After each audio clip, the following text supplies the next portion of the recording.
Chapter 475. The king of medicine never forgot about the life-continuing pill. When he heard that Tang Jing wanted to sell the life-continuing pill, he immediately said, "Can I buy one first?" If it was before, he definitely wouldn't believe that there was such a miraculous medicine like the life-continuing pill in this world, but he saw with his own eyes the miracle of the life-continuing pill on Yishuanji and Nana, so of course he wouldn't doubt it. On the contrary, he couldn't wait to research this miraculous medicine and figure out how it works. Tang Jing couldn't help but laugh. He guessed what he was thinking and generously said, "I can give one to you." "Really?" The king of medicine opened his eyes wide in disbelief. His breathing couldn't help but quicken. If he had such a miraculous medicine, he would definitely be able to research a lot more valuable things. Of course it's real. One life-continuing pill can extend one's life by 10 years. Why do you want to sell such a precious thing? The king of medicine asked strangely. This miraculous medicine is of course treasured. How can it be sold so casually? To raise money. Tang Jing said truthfully. Raise money? The king of medicine heard this answer and was dumbfounded. The king of medicine has saved countless people in his life, not only high officials but also ordinary people, but he didn't ask for too much money. He was only interested in the art of qi and huang, and money was just a worldly possession to him. It was just a condition to ensure his livelihood. It was not a necessity. So, he couldn't understand why Tang Jing would use a miraculous medicine like the life-continuing pill to exchange for money. "I still have some money. If you need it, I'll give it to you," the king of medicine said warmly. Tang Jing smiled and said, "The money I need is not a little bit, but hundreds of millions." "What do you need so much money for?" "For business." The king of medicine bitterly shook his head and said, "I don't understand you young people. I'm only interested in medical matters." "But, the life-continuing pill is a priceless treasure. There is no market for it, so there will definitely be people willing to pay for it." "I don't know much about this. How can we increase the price of the life-continuing pill?" Tang Jing humbly asked. "Nothing is precious when there are too many of them, and this is especially true for the life-prolonging pill. If you sell it like normal pills, you won't be able to fully display the value of the life-prolonging pill. You might even be tarnishing this godly medicine," the king of medicine explained. Tang Jing secretly nodded his head. The rarer something was, the more valuable it was. This sentence was true everywhere. Of course you can't sell such a precious item casually.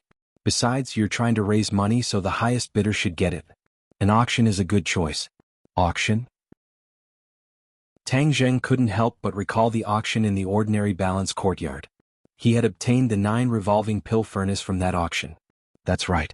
In a few days there will be a high-end auction in the capital. I have some connections with the organizer of the auction, so I can let them handle this," the king of medicine said confidently. Tang Jing was overjoyed. "That would be the best. I'm really grateful to you." If the king of medicine didn't personally endorse the life-prolonging pill, there would definitely be many people who would question its authenticity. Moreover, Yishuanji and Nana wouldn't be able to explain the miraculous effects of the life-prolonging pill, so the value of the life-prolonging pill would be greatly reduced. But it was different now. Those rich and powerful people would definitely scramble like ducks and fight over it with all their might. The king of medicine smiled and said, "I should be thanking you. You let me see this godly medicine in my lifetime. Moreover, you gave me one. I don't even know what to use to exchange it with you. Since it's a gift to you, there's no need to exchange it. Then I'll accept it. But I have a question. If I don't ask, I won't be happy. How many life-prolonging pills do you actually have? How many do you think should be auctioned?" Tang Jing asked back. The king of medicine's pupils shrunk as he heard the hidden meaning in those words. 10 is the best. From what I hear you say, you have quite a few of these things. Or perhaps you don't even need to worry about the amount of life-prolonging pills. Tang Jing smiled reservedly and nodded his head under the king of medicine's stunned gaze. Could it be that this godly medicine can be mass-produced? The king of medicine's heart already jumped to his throat as he asked in disbelief. It can't be mass-produced, but the amount is definitely not small. The life-prolonging pill may be difficult for others, but it isn't too difficult for me," Tang Jing replied. "Then how many do you have right now?" "I don't have a single one." "Ah, could it be that you don't have any in stock?" "Of course, the life-prolonging pill is still missing an ingredient called the heaven-fragrant flower. I don't know where to find it." Tang Jing temporarily did not have the time to return to ordinary Balance Mountain to find the heaven-fragrant flower. The king of medicine's eyes suddenly lit up as he said, "Heaven-fragrant flower? You're saying that the life-prolonging pill's ingredient is the heaven-fragrant flower?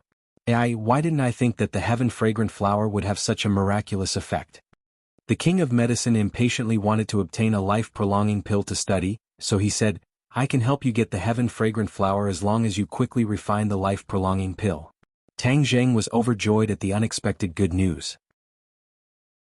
He originally wanted to go to the famous mountains near the capital to take a look and see if he could find the heaven-fragrant flower. He never thought that after searching high and low for it, he would find it without any effort. The king of medicine was actually able to get him a lot of heaven-fragrant flowers. Then the problem of refining the life-prolonging pill would be easily solved. Ancient books have recorded the various uses of the heaven-fragrant flower. Because of this, one time I accidentally found a few dozen stalks of heaven-fragrant flower. I transplanted them into my medicinal garden, but I never found a use for the heaven-fragrant flower. I never thought that all of this was in preparation for the present. The king of medicine rambled on. Tang Zheng suddenly realized that this was really too convenient for him. It would be impolite to refuse. Can I come and observe how you refine the life-prolonging pill? The king of medicine asked with a bashful face. You provided the heaven-fragrant flower, so of course you can come and observe. Tang Zheng did not hide anything.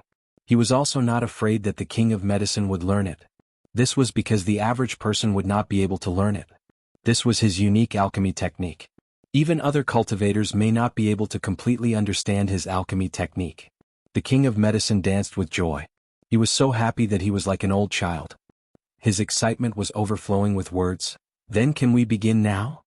There isn't enough time today. Since you have the heaven-fragrant flower, then you should also prepare the other ingredients. Tang Zheng did not hide anything and directly told the king of medicine all of the ingredients for the life-prolonging pill, asking him to prepare them.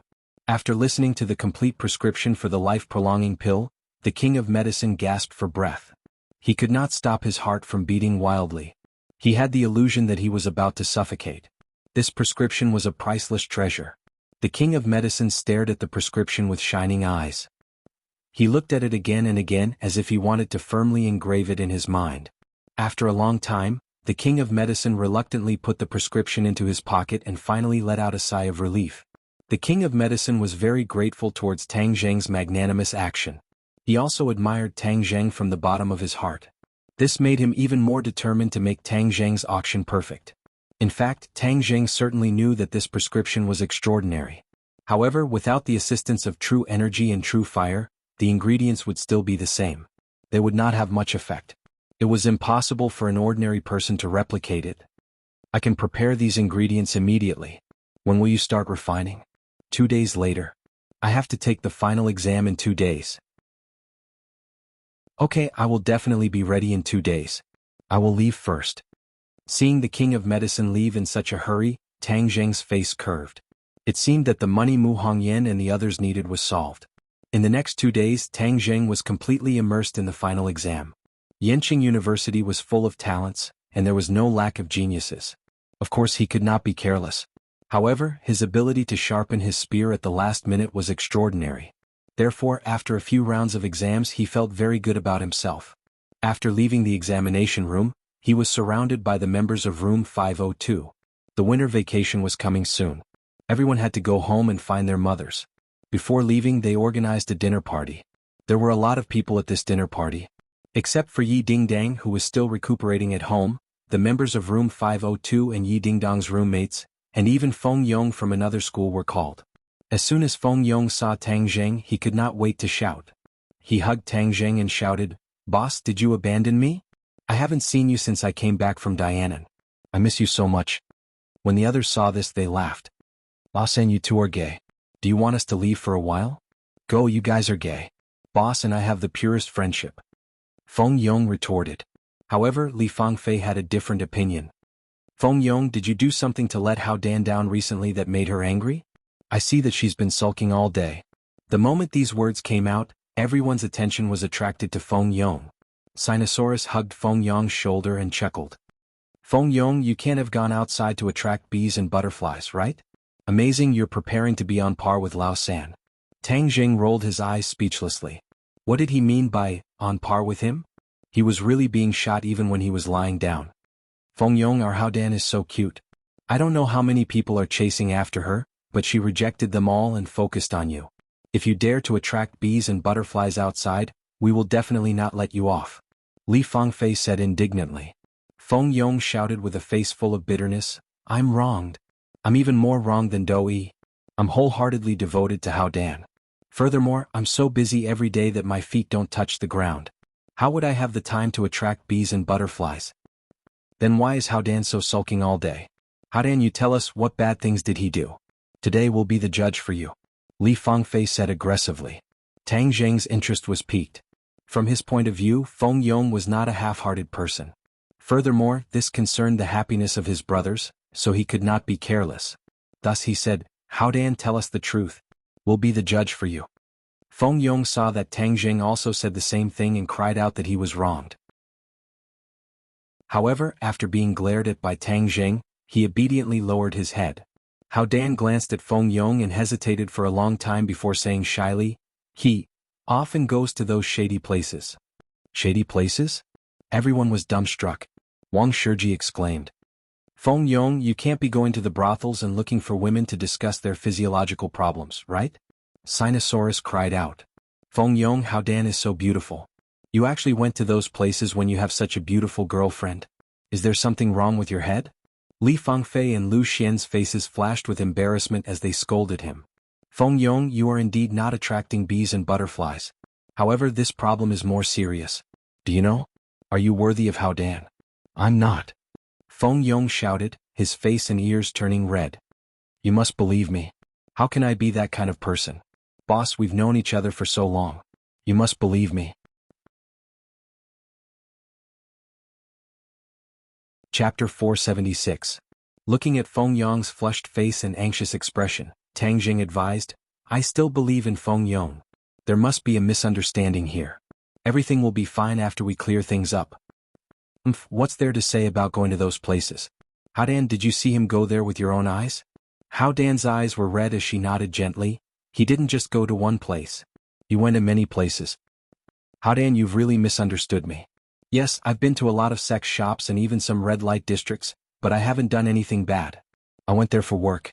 Feng Yong defended himself. Work? Everyone was dumbfounded. Li Fangfei snorted. Work? What kind of place is the red light district? Do you think we don't know? Isn't your explanation a little too unreasonable? Tang Zheng's heart skipped a beat as he guessed the reason. He couldn't help but reveal a relieved smile as he waved his hand, indicating for everyone to calm down. I think I know what's going on. Feng Yong really didn't do anything bad. I also believe that he didn't do anything to let Hao Dan down. He really went there for work. Everyone turned pale with fright as they looked at Tang Zheng in disbelief. Fatty, don't hide it anymore. Tell everyone the truth. Tang Zheng advised. Feng Yong stuttered for a long time before saying, all right, I'll tell you the truth. But let me tell you, don't laugh at me if you hear it. Otherwise, I'll ignore you guys in the future. Let's see what kind of flowers you can come up with. Li Fangfei said in disbelief. Hao Dan also looked at Feng Yong with resentment and pouted her lips. I went there to do market research. I went to many sex toy stores and even the red light district to research the market situation of sex toys. Because these places are the most direct consumers of these products, they have a direct guiding effect. Feng Yong mustered up his courage and said, sex products? This was a topic that even married people would try to avoid, let alone these university students. The few girls' cheeks instantly turned red as they spat and said hatefully, you still say you didn't do anything bad. How can you be a good person if you blindly think about this all day? You're being wrongly accused. Feng Yong pulled a long face. You can ask the boss. My family produces sex toys. My dad has been asking me to investigate the market situation in Beijing. Isn't the holiday coming soon? If I don't do some research, how can I report back to Dad? Tang Zheng couldn't help but laugh and said, Fatty, this is what you get for not telling Hao Dan clearly in advance. If you had told Hao Dan clearly, would there still be so many misunderstandings? I was afraid she would misunderstand, so I didn't tell her. I didn't think she would find out. Feng Yong said dejectedly. When the others saw that Feng Yong did not seem to be lying, they asked in surprise, Feng Yong, is your family really in this business? Of course. Don't be fooled by Fatty's low profile. Let me tell you, he is a rich second generation. His family is very rich, Tang Jing joked. Sinosaurus grabbed Feng Yong's shoulder and laughed loudly. We always talk about rich second generation. So there is a ready-made one beside us. Rich second generation student, do you want to bleed a bit and treat us commoners to a meal? Feng Yong was a bit embarrassed as he scratched his head and said, "My family is just doing a small business." "But your family's business is too special," the few girls said embarrassedly. "There's no other way. My dad went into this business back then. It's impossible for him to change careers. Don't look at this business. It doesn't sound good, but the profits are great." Feng Yong's eyes gradually lit up like a profiteer promoting his family's business. "Okay, don't say any more. Can't eating shut your mouth?" How Dan was a girl after all. Her face was bright red as she picked up a piece of fat and stuffed it into Feng Yong's mouth. Feng Yong laughed and scratched his head. He quickly swallowed it and said, "I won't say any more. But you shouldn't go too often. If other students see you, it won't be good." How Dan said, "I won't go in the future. This research is already over. I can go home and report back." Feng Yong said cheerfully, Let's talk about something happy. Let me tell you, my hometown is in the northeast. The winter there is beautiful. It's a world of ice and snow. What is called the northern scenery. Thousands of miles of snow. You will know when you go to my hometown." Sinosaurus immediately livened up the atmosphere and talked about his hometown. "It's winter. It's too cold. Who would go? It'll freeze people to death. There's heating. What's there to be afraid of? Moreover, there are many mysterious legends in my hometown. In the past few years there have been many plots about my hometown. So many people have gone there to explore." "Oh, what kind of mysterious legends do you have there?" Tang Jing casually asked. "Have you heard of shamans?" Sinosaurus asked mysteriously. "Isn't it just dancing?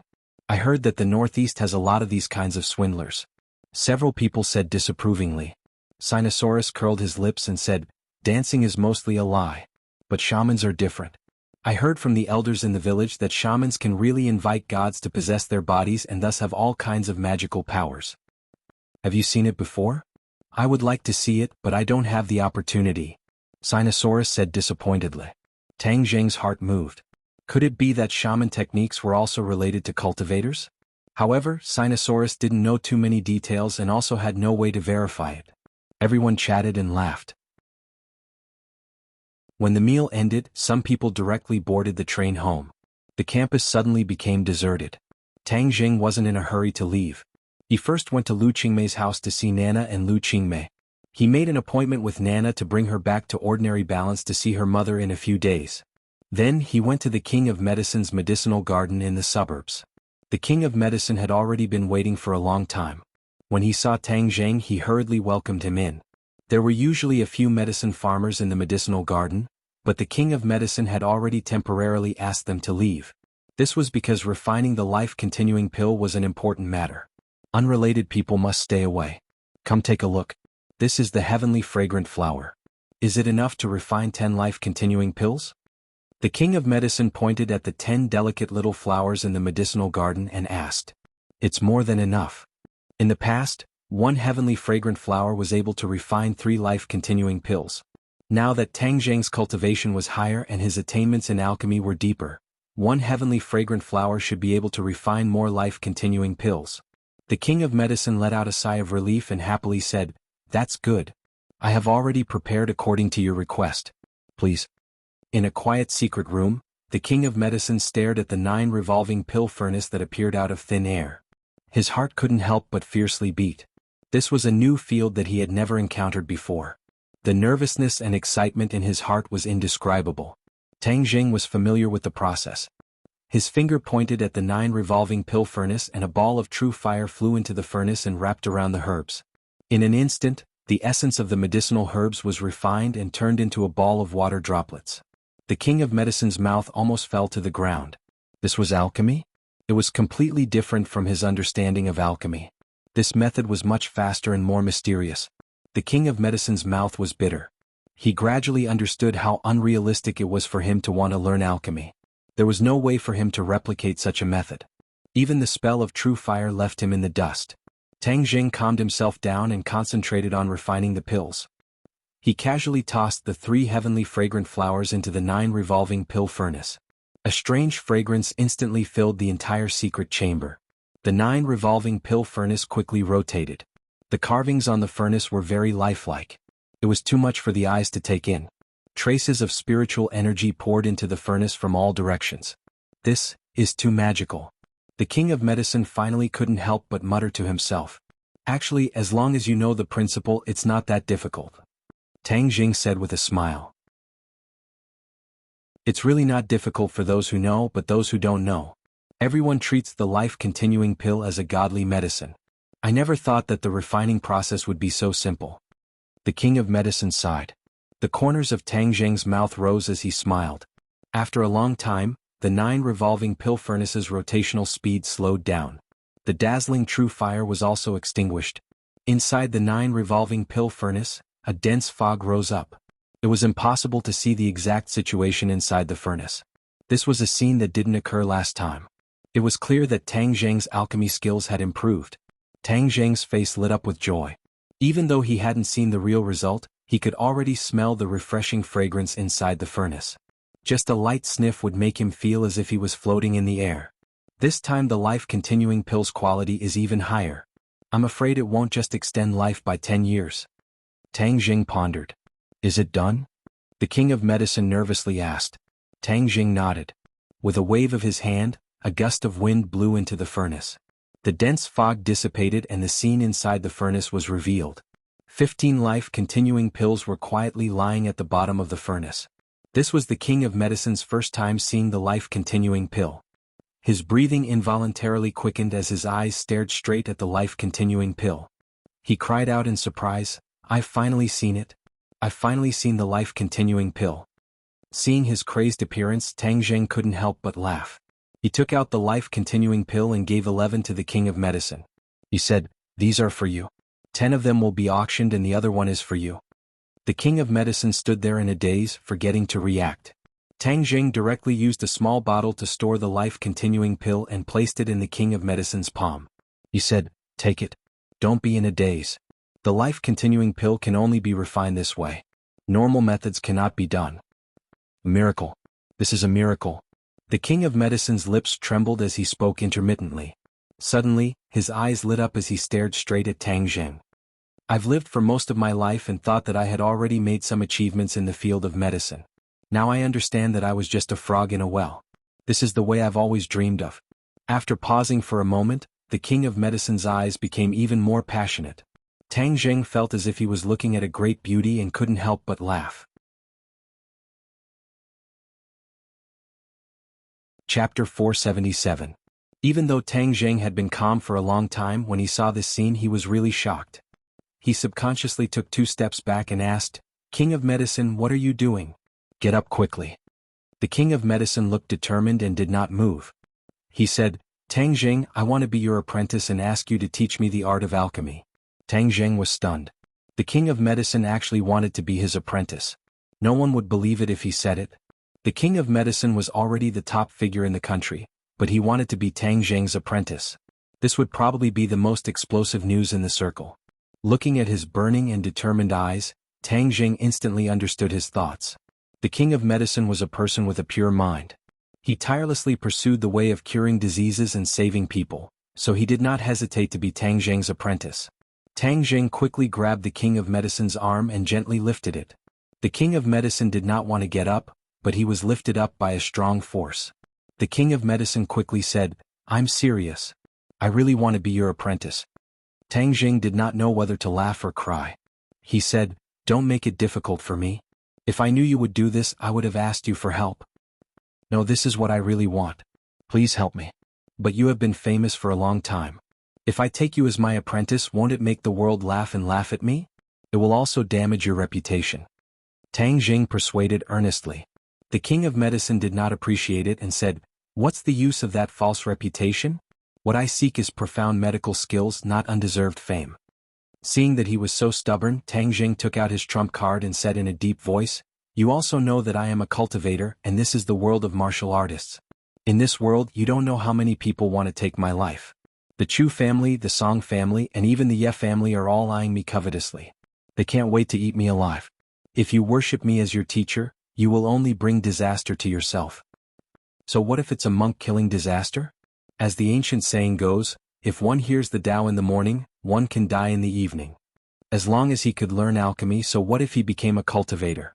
Moreover, I believe that the distinction between cultivators and martial artists in this world is superfluous. There are thousands of different kinds of people, and it is impossible to make everyone the same. Therefore, whether it is society or individuals, they should be tolerant, and cultivators and martial artists are the most feasible way.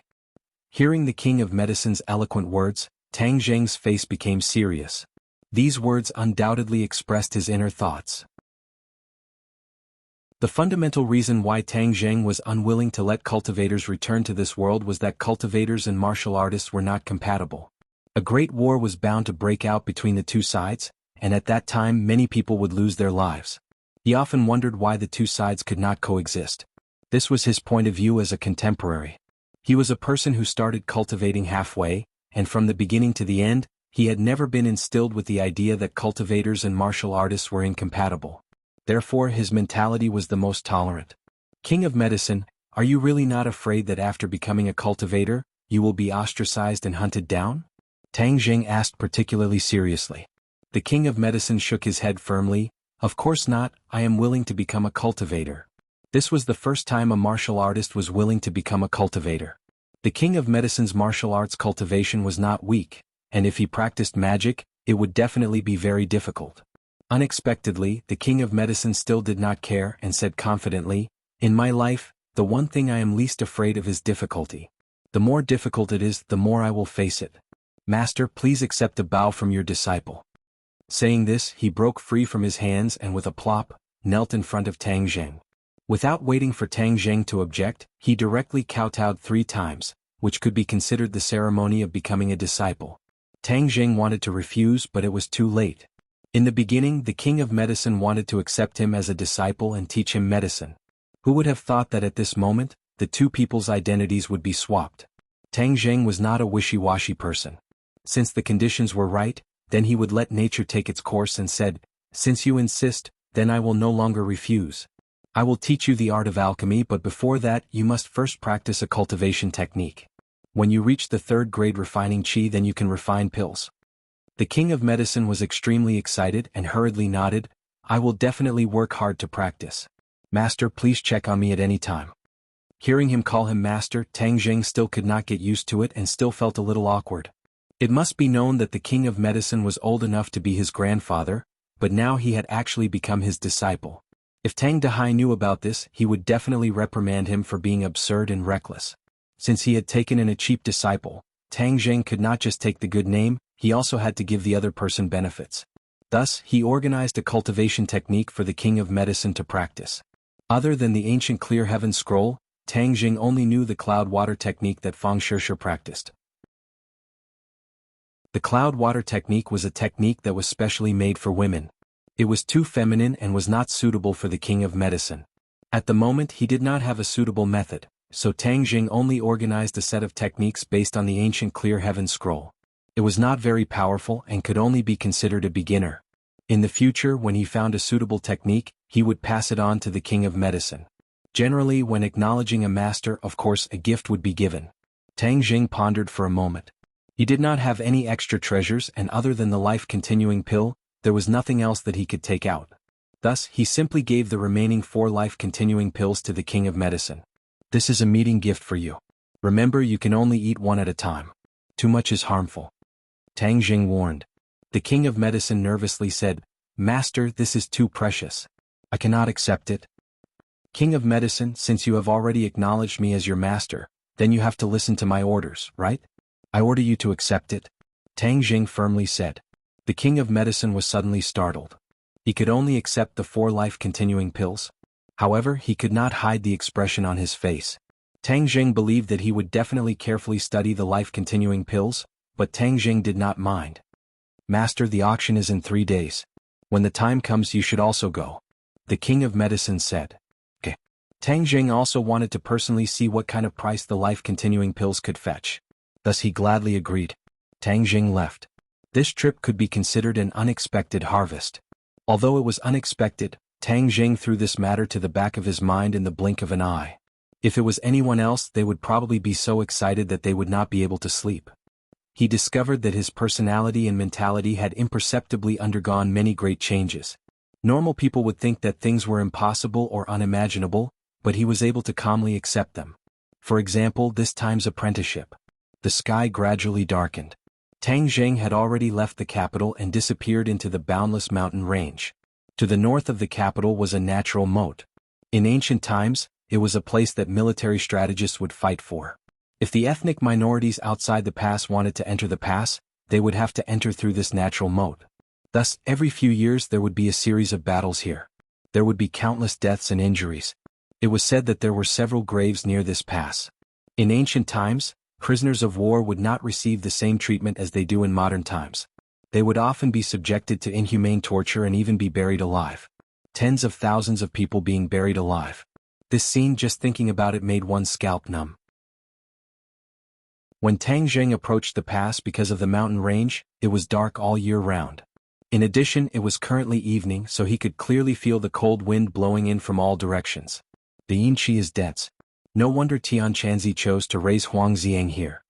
Tang Zheng secretly nodded. On both sides of this pass were tall mountains. Between the two mountains was a wide road overgrown with weeds. It was a scene of decline. Thinking back to the past, this place must have been extraordinarily noisy and heavily guarded. Tang Zheng walked step by step. It was as if he had returned to the era of golden spears and armored horses. Sounds of battle rang in his ears. Oh! Tang Zheng stopped in his tracks. This was not an illusion. His ears really rang with the sound of battle, as if he was really in an ancient battlefield. A chilly wind blew from the end of the road, swirling up the dust. The weeds on the ground rustled and whipped at the rocks on the side, making strange sounds. Sigh, if the War Soul Sword was here and the War Soul Sword absorbed the yin qi, its strength would definitely increase greatly. I wonder how the War Soul Sword is now in the hands of the martial sect leader? Tang Zheng muttered regretfully. Da-da-da. The sound of horse hooves suddenly rang out and the cold wind blew. At the end of the road there was a black mass, and the sky had unknowingly become completely dark without a trace of moonlight. A ball of true fire rose from Tang Zheng's palm and floated in front of Tang Zheng, illuminating the surroundings. Kill? Under the order, the black mass surged and rushed towards Tang Zheng. Tang Zheng did not retreat. Instead, he quickly rushed out and attacked with an iron fist. Bang! An explosion sounded out in the air, and the black shadows had already rushed in front of him. They were hundreds and thousands of tall horses, and on top of the horses were armored soldiers. Ghost soldiers, ghost generals, these are all transformed from the souls of the soldiers who died in battle. If an ordinary person were to meet them, they would definitely be scared silly or even die. But you guys just had to meet me. Consider it your bad luck. Tang Zheng's iron fist smashed into the front of the enemy's warhorse. With a miserable cry, the warhorse turned into ashes, and the ghost soldier on the warhorse raised his spear and pierced towards Tang Zheng's chest.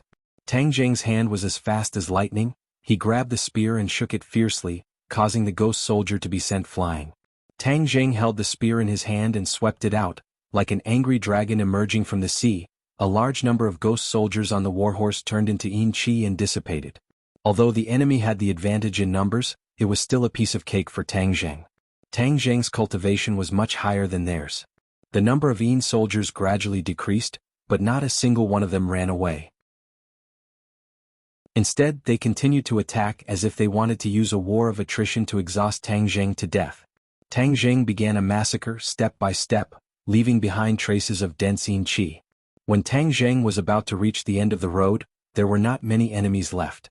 Seeing that victory was in sight, suddenly a roar exploded, and a black shadow flew over, like a rock spreading its wings, descended from the sky and attacked Tang Zheng without hesitation. Kill! The black shadow shouted. Bang! Chapter 478. Seeing the black shadow pouncing towards him with a shocking aura, Tang Zheng bellowed. His big hand drew a circle in the air, and used the heaven-swallowing technique. The black shadow's attack was completely devoured by the heaven-swallowing technique.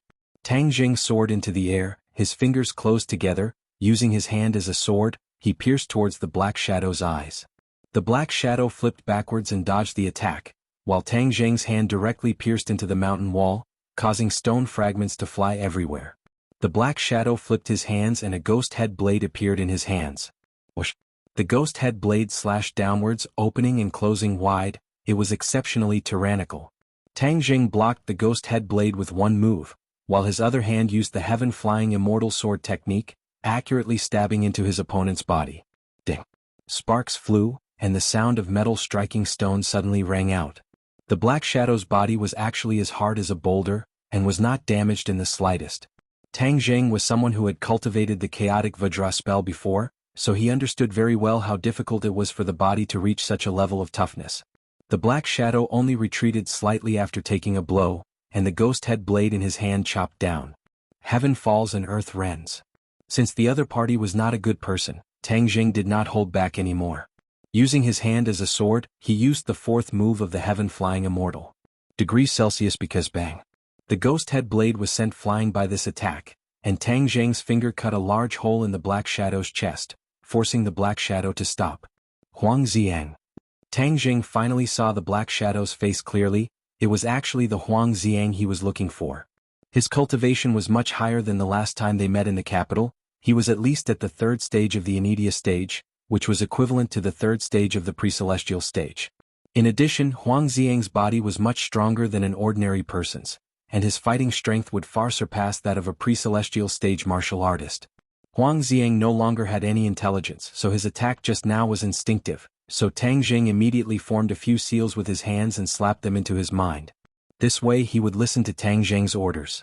Sure enough, the restless Huang Xiang immediately calmed down, and obediently stood beside Tang Zheng like a kitten. Tang Zheng let out a long sigh and said with emotion, Tian Chanzi is really powerful. Putting him in this place, his cultivation has actually increased by so much in such a short period of time. Let's leave this damn place. Tang Zheng looked around. Huang Xiang, Tang Zheng, Tang Zheng, Tang Zheng, Tang Zheng, Tang Zheng. Tang Zheng did not like to stay in this gloomy place. 3 days later, the auction would be held in one of the best auction centers in the capital. This auction gathered many rich people from all walks of life, and the scale of the auction was so high that it was rarely seen in the past years. At this moment, the King of Medicine was standing at the entrance of the auction center, looking forward. There were many people who recognized him standing around, and they were all guessing who was worth the King of Medicine waiting for. Many rich people eagerly ran up to greet the King of Medicine, looking forward to the day when they needed the King of Medicine's help. The King of Medicine was obviously absent-minded, and did not care about the flattery of these rich people. Suddenly, a young man walked over, surrounded by a myriad of stars. This man had red lips, white teeth, and a handsome appearance. As soon as he appeared, he attracted the attention of many women, and there were even some who directly threw flirtatious glances at him. But he acted as if he did not see it, and strode towards the King of Medicine and said respectfully, Senior King of Medicine, hello. The King of Medicine glanced at the other party, nodded at the other party reservedly and said, Song Yu, did the Song family send you this time? Yes, my father is busy with other business and I have always been interested in novel things, so I came to look for treasures. Song Yu said with a warm smile on her face, after the auction, if Senior King of Medicine has time, this junior will treat you to dinner. We'll see. The King of Medicine said expressionlessly. Song Yu did not mind and nodded. While they were talking, the other two people also arrived and went straight to the King of Medicine. Both of them had modest smiles on their faces. Senior King of Medicine, I didn't expect you to come to the auction this time. If there is any panacea, please reveal it in advance and let us broaden our horizons. Yen Luyun laughed heartily but did not lose his respect. Yi Ku also nodded and said hello. The King of Medicine said, the Yen family and the Ye family also came, and they are all the elites of the third generation. It seems that several of your families have let you come out to experience. In the past, at this kind of auction, the second generation of several families would be present. This time they sent them without prior consultation. It seems that they are determined to focus on training these third generation. Hey, why is there one person missing? Is there no one from the Chu family? The King of Medicine asked casually. Something happened in the Xiaofeng family, and they can't get away for the time being. Song Yu explained. Oh, I remember Chu Chongyang is dead and the Chu family must have become a pot of porridge. The King of Medicine and the Chu family's relationship was not very good, so he said without any scruples. Several people smiled bitterly, but it was not easy to answer. Just now you said that you wanted to see the panacea. This time you came to the right place. The King of Medicine said. Several people were a little excited and asked, is there really a panacea? In the past, the King of Medicine would also take out some medicinal pills to auction. These medicinal pills had the effect of conditioning the body and mind and prolonging life. Even so, they were the target of many rich people. Of course there is, and it is definitely beyond your imagination. The King of Medicine vowed. The few of them were skeptical, but the Medicine King never boasted. Since he was so confident, then this thing should be 80 to 90% accurate. Several people gradually became excited and secretly made up their minds to bid for this panacea later. Seeing that the king of medicine was still looking into the distance from time to time, Song Yu asked, "Senior King of Medicine, are you waiting for someone?" The king of medicine nodded. Several people looked at each other. Who on earth was so important that the king of medicine came to greet them in person? It should be known that in the past, it was others who waited for the king of medicine. They were not in a hurry to leave and they were ready to see who it was. Suddenly, the king of medicine showed an excited look and quickly walked down the stairs. Several people's hearts skipped a beat, and they hurriedly looked in the direction of the footsteps. They saw two people strolling towards them. The three of them were dumbstruck. It was as if they had been immobilized. They couldn't move at all. How can it be Tang Zheng? The person next to him is the mysterious master who appeared at the Yen family's birthday banquet. Why is the king of medicine so enthusiastic? Song Yu's heart set off stormy waves. Yen Luyun and Yi Ke's thoughts were also similar. After Yen Luyun was shocked, he quickly walked towards Tang Zheng, while Song Yu and Yi Ke stood on the spot. The king of medicine looked at Huang Xiang in surprise. He was deeply impressed by this person. When he was in ordinary balance, he also came to assassinate Tang Zheng. If the king of medicine did not sacrifice himself to save Tang Zheng's life would have already been lost. Now they were together again. It was really strange. However, the king of medicine did not ask much and respectfully shouted to Tang Zheng, "Master, you are here." "I'm not late," Tang Zheng said with a smile. "No, the auction is ready. Let's go in first." "Okay." "Ah, brother Tang, you are here too. It's been a long time." Yen Luyun laughed and held Tang Zheng's hand tightly. "Young Master Yen is also here. Yeah, there are quite a few good treasures in an auction of this scale. If brother Tang takes a fancy to anything later on, don't hesitate and make the first move to gain the upper hand. These people are all hungry wolves, and when they see a little treasure, they will fight until their heads bleed." Yen Luyun kindly introduced. "I just came to open my eyes." Tang Zheng shrugged. "Master, let's go in. The auction is about to start." The king of medicine said. Tang Zheng nodded and walked up the stairs. Yen Luyun was stunned on the spot. He thought that there was something wrong with his ears. The king of medicine actually called Tang Zheng master. This was a mess. Didn't the king of medicine want to take Tang Zheng as his disciple?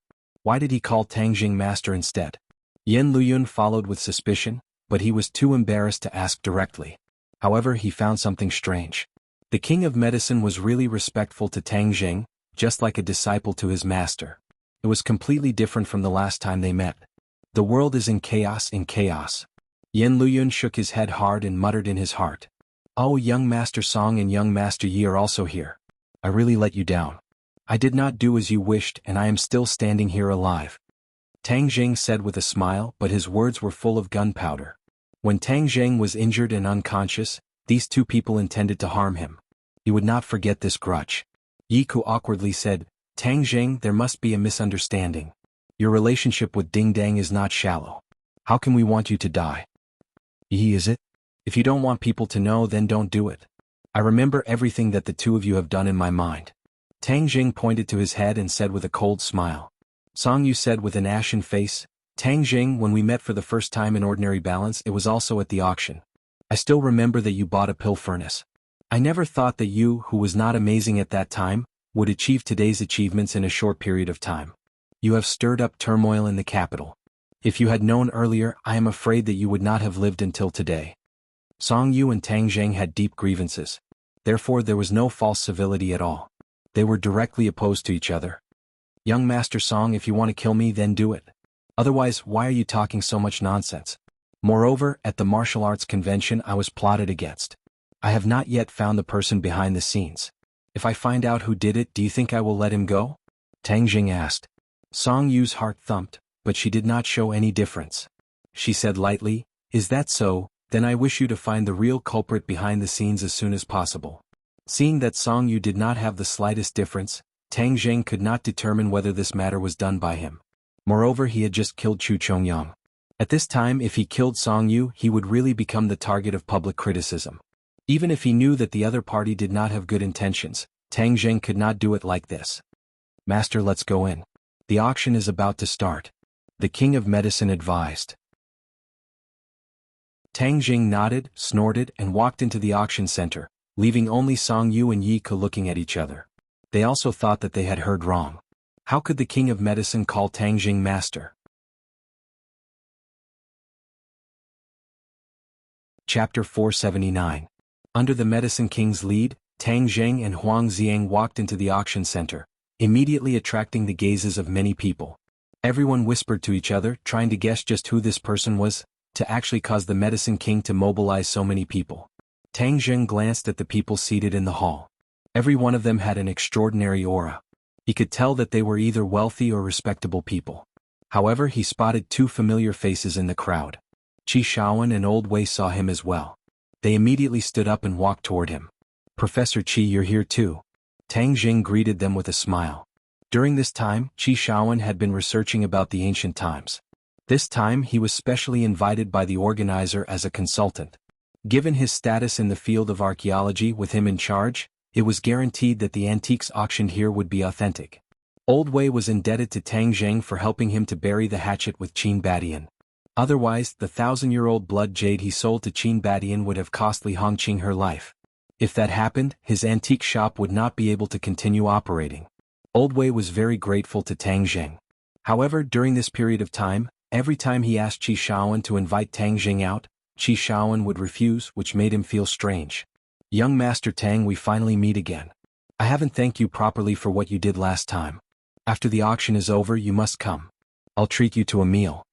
Old Wei said warmly. It's just a small matter. Don't worry about it. It may be a small matter to you, but it's a big deal to me. Old Qi, you're his mentor. Please say a few words for him. Old Wei said. Qi Shaoan did not agree. Ever since he found out about Tang Zheng's identity as a cultivator, his desire to take him in as his disciple had faded. Tang Zheng's identity made it impossible for him to focus on boring archaeology work. However, his impression of Tang Zheng did not deteriorate. Instead, he was more interested in him. Tang Zheng, you're here for the auction too? What are you auctioning? Qi Shaoan asked curiously. Tang Zheng nodded. We're auctioning off some small items. You'll see later. Seeing that he was keeping them in suspense, the two of them did not ask in detail. They nodded at the King of Medicine and Huang Xiang and returned to their seats. Although the King of Medicine was well known, not everyone knew who he was. At least, Qi Shaoan and Old Wei didn't know who he was, so they weren't as surprised as those who knew the inside story. After sitting in the VIP seat, the King of Medicine sat next to him and softly introduced the auction process and precautions. At this time, the three young masters also walked in. They looked deeply at Tang Zheng and then sat on the other side of the VIP seats. The organizer went up on stage and said a lot of nonsense before announcing the start of the auction. This auction was very direct. They skipped a lot of unnecessary formalities and directly presented the auction items. These auction items included works of art, antiques, paintings, jade, and even medicine. According to the King of Medicine's introduction, many of these medicines were at the forefront of science and technology. Many serious diseases that caused ordinary people to pale in fright also had corresponding medicines to treat them. However, these drugs were often in the experimental stage and had a certain risk. Of course, they were also extremely expensive and could only be tested on a small scale. Even so, the auction every year was still very competitive. For rich people who were heavily armed, even if there was a glimmer of hope, they would still rush like ducks. Seeing the bids being raised again and again, each time increasing the price by millions, they really experienced the life of the rich. To them, wealth was just a number. As long as it was for the goal in their hearts, they would not be stingy with money. The next auction item is a gentleman's family heirloom. Because the gentleman is in urgent need of money, he put it up for auction. This auction item is called the Golden Jade Purple Garment. The specific age is unknown, but after the appraisal by our advisory team, it is without a doubt authentic. The auctioneer introduced. A purple garment appeared in front of everyone. This garment was very bright and colorful. The main color was purple, but it was interspersed with gold embellishments, which made the color of the whole garment appear more lively. Purple was a noble color, and it was extremely difficult for ordinary people to wear it. Moreover, this was an ancient garment. Modern people could only wear it at home. Moreover, this was an antique. Even if it was bought, it would be as a work of art. No one would really wear it. When the crowd saw the golden jade purple garment, there were obviously not many people interested. Many people shook their heads. The value of antique clothing was lower than other types of antiques, and it was extremely difficult to preserve, so it was not on the list of the bidding targets. Only a few women were attracted. They praised, "The clothes of ancient times are so beautiful, like clothes worn by gods. It is much more beautiful than the clothes in the fashion week." The starting price is 5 million, and each bid is increased by 500,000. When the auctioneer said this price, there was a burst of boos. This price was the lowest in an auction of this level. Although the price was low, there were not many people who were willing to buy it. This kind of high-standard auction, this kind of quality auction item must have come in through the back door. Someone muttered and questioned, "Let's see who will buy this thing." The auctioneer looked at the guests expectantly. No one raised their paddle for a long time. He thought that the auction was going to fail. Finally, a woman raised her paddle.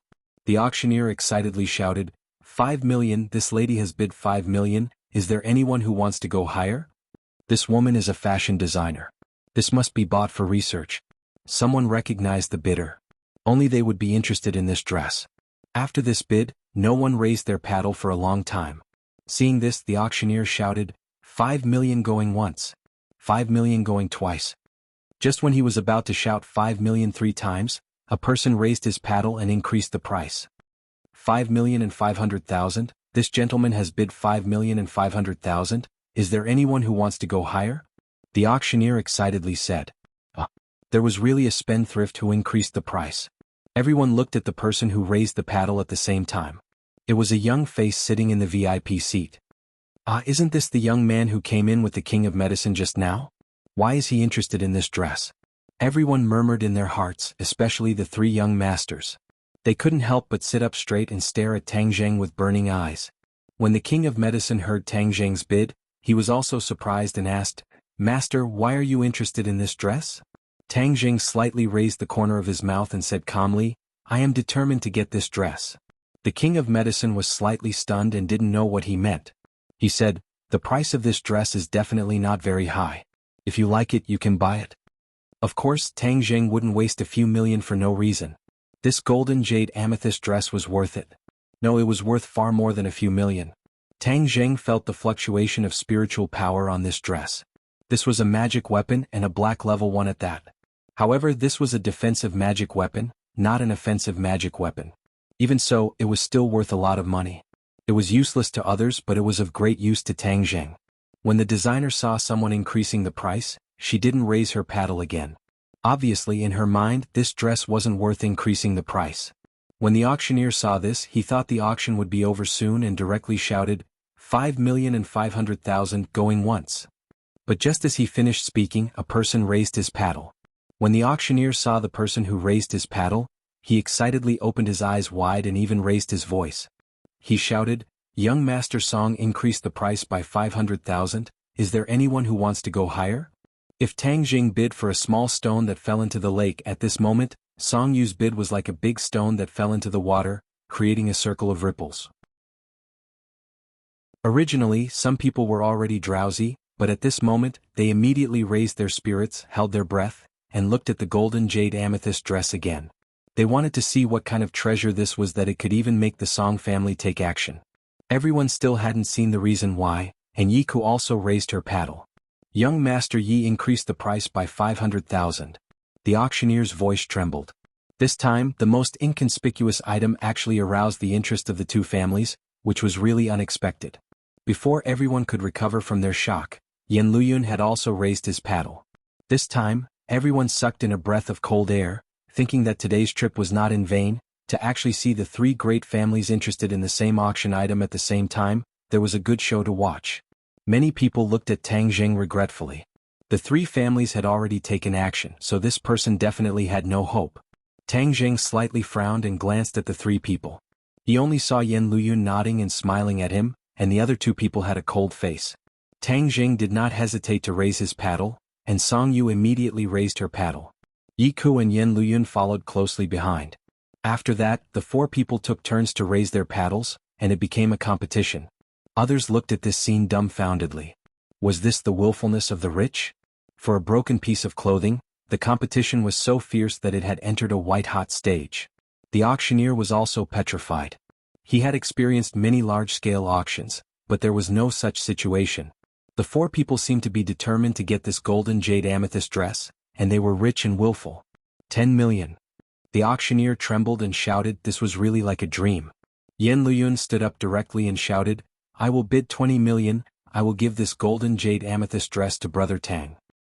Tang Zheng froze for a moment, he did not expect Yan Luyun to bid for him. Suddenly, Tang Zheng immediately became the focus of attention. His first bid was 20 million and it was from the Yan family. This was clearly the Yan family showing goodwill to Tang Zheng. Many people who did not know the inside story were speculating about what kind of sacred being Tang Zheng was, and how could he be valued by the Yan family. Chapter 480. Whether it was worth it or not, only the person involved, Yan Luyun, had the answer, but other people's feelings of awe for Tang Zheng arose spontaneously. There was no doubt that Tang Zheng's name would be thoroughly spread in these rich and powerful circles, and it would be even more resounding than before. Looking at Tang Zheng's astonished expression, Yan Luyun was very satisfied with his own actions. To make a person impressed, he had to do something unexpected. Since the Yan family even refused the request of the palace, their thoughts of winning over Tang Zheng would be even more unscrupulous, and they did not need to care about other people's attitudes. Young Master Yan, how can this be? Tang Zheng shouted across the air. Yan Luyun smiled heroically and said, why not? Just treat it as a small gift from me to you. 20 million for a small gesture. None of the people present were poor, but not many of them had such boldness. The King of Medicine had a good relationship with the Yan family. Seeing that the Yan family obviously wanted to make friends with Tang Zheng, he was happy to see it and advised, Master, the Yan family's good intentions, there is no need to refuse. Tang Zheng secretly nodded. No matter what medicine the Yan family was selling in the gourd, the relationship between Tang Zheng and the other three families was very tense. There was no need to push the Yan family to the opposite side. So, he cupped his hands and said, thank you for young Master Yan's good intentions. Yan Luyun heard the words and his eyebrows showed joy. Tang Zheng accepted this gift, and the relationship with the Yan family could be deepened step by step. Song Yu and Yi Ke looked at each other and were shocked by this change.